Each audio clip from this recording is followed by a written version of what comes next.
Praise the Lord. भाइयों और बहनों, दैनिक आहार के 150वां एपिसोड में आप सभी का प्रभु यीशु के पावन नाम पर स्वागत करता हूं।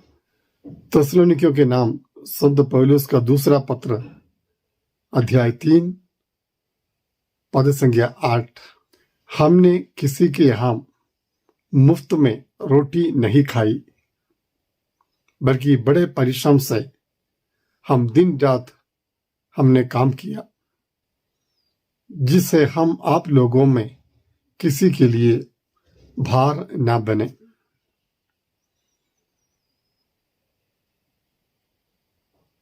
हमने बड़े परिश्रम के साथ दिन रात काम किया,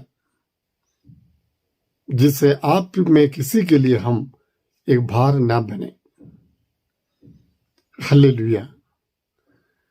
संत पौलुस का कहने का तात्पर्य यह है कि उन्हें सुनने में आया कि कुछ लोग काम नहीं करते हैं, आलस्य किया जीवन बिताते हैं, और इतना ही नहीं, जो काम करने वाले हैं उनके बीच में आकर उस काम में रुकावटें पैदा करते हैं, उत्पन्न करते हैं, उनके काम में बाधा डालने का प्रयास करते हैं।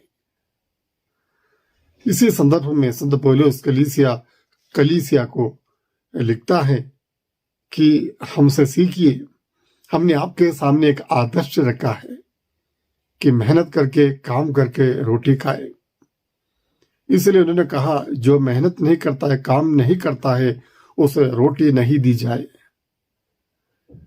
प्यारे भाइयों बहनों, हमारे जीवन में, हमारे परिवारों में ऐसे लोग हमें मिलते हैं जो आलस्य का जीवन बिताते हैं, जबकि हमें प्रभु ने आदेश दिया है कि हमें अपने पसीने की रोटी खानी चाहिए, मेहनत का फल हमें खाना चाहिए।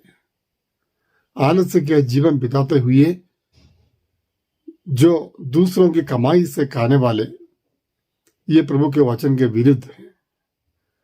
हमें आलस्य छोड़कर काम करना चाहिए, मेहनत करनी चाहिए। अगर हम दूसरे लोगों की मेहनत से खाते हैं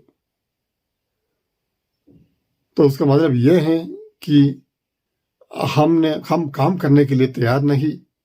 इतना ही नहीं, हम दूसरों को परेशान भी करना चाहते हैं। इसलिए कोई भी व्यक्ति ये सोच में ना रहे कि मेरे भाई कमाते हैं, मेरी माता पिता कमाते हैं, या मेरी पत्नी या पति कमाता है, या और कोई कमाता है, उससे खाने को मिलता है, काफी है।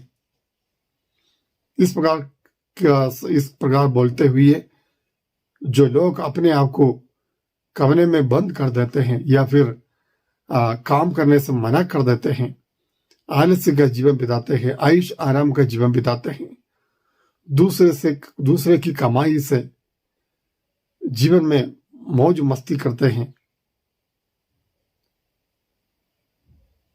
इन सब लोगों के लिए प्रभु का ये संदेश है कि आप मेहनत का फल खाएं, मेहनत की रोटी खाएं, पसीना बहाकर खाने के लिए परमेश्वर ने जो आदेश दिया है वो आदेश का पालन करें।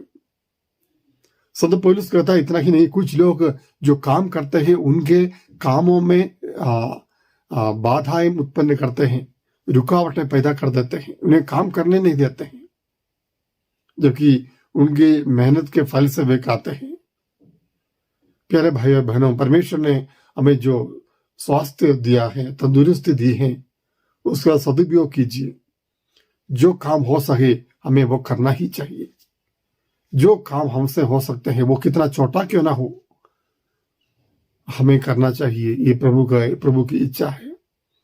कुछ लोगों को काम मिलते हैं, काम मिलने के बाद ये काम बहुत मुश्किल है, कठिन है, ऐसे कहते हुए ये काम को छोड़ देते हैं, या काम में जाने के लिए तैयार नहीं, जॉब करने के लिए तैयार नहीं, सर्विस करने के लिए तैयार नहीं। ऐसे भी लोग हमें देखने को मिलते हैं। आज प्रभु का वचन ये बताना चाहते हैं कि आप किसी के लिए भार ना बने, किसी के लिए भार ना बने, किसी की कमाई में आप रुकावटें पैदा ना करें, जीविका को नुकसान ना पहुंचाए।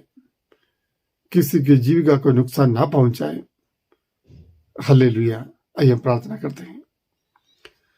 आज के इस वचन के लिए हम प्रभु आपको धन्यवाद देते हैं। इस अवसर पर हम उन सभी लोगों के लिए हम प्रार्थना करते हैं जो आलस्य का जीवन बिताते हैं, आयुष आराम का जीवन बिताते हैं, जो कमाना नहीं चाहते हैं, काम करना नहीं चाहता है, मेहनत नहीं करता है। प्रभु उन सबों को अपने पवित्र आत्मा का अभिषेक प्रदान कीजिए प्रभु, ताकि वे अपने दायित्व को पहचान कर, अपने काम को पहचान कर उसको पूरे को करने का प्रयास करें, मेहनत करने का प्रयास करें प्रभु।